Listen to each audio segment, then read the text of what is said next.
continuation of HMO Week 2017 on Property Tribes, a whole week of content by HMO landlords on how you can create a profitable, harmonious and compliant HMO. And we're doing it with the support of Platinum Property Partners. Now today we're going to deal with a question that actually crops up quite regularly on Property Tribes, and that is, should you let an HMO room to a couple? And we've got very experienced HMO landlord Kevin Lucyszyn on hand to share some insights into that. Some of the rooms that I have are very large, and in fact through the licensing procedure I have license permission to take couples into those rooms.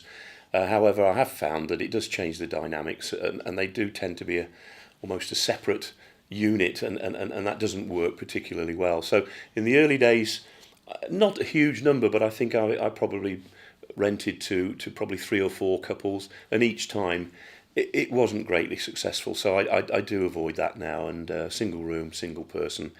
Of course, visitors always will be there in the house. That's quite natural, but not to a formal couple as the tenants themselves.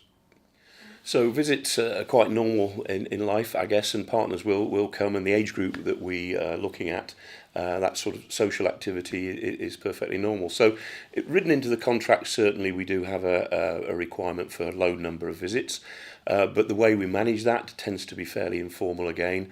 What we do ask is if people are going to be staying for more than 2 or 3 nights. For example, I had one particular guy who lived in the property for over 4 years, and his fiancée was a teacher in the Netherlands. So she naturally came over in August and spent the whole month, and the other tenants were quite happy with that. I was quite happy with that. They paid a little extra contribution. So again, if you have the relationship with the tenants where the communication channels are open, that seems to take care of itself, and we don't get excessive visiting.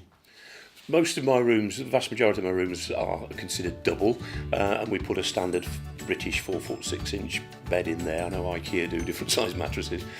There are a couple of rooms where the quirkiness of the walls, the shape to get into an ensuite, for example, meant that I put a 4-foot small double in, and then we have roughly 1 room in each house that is a single, typical British build, I suppose.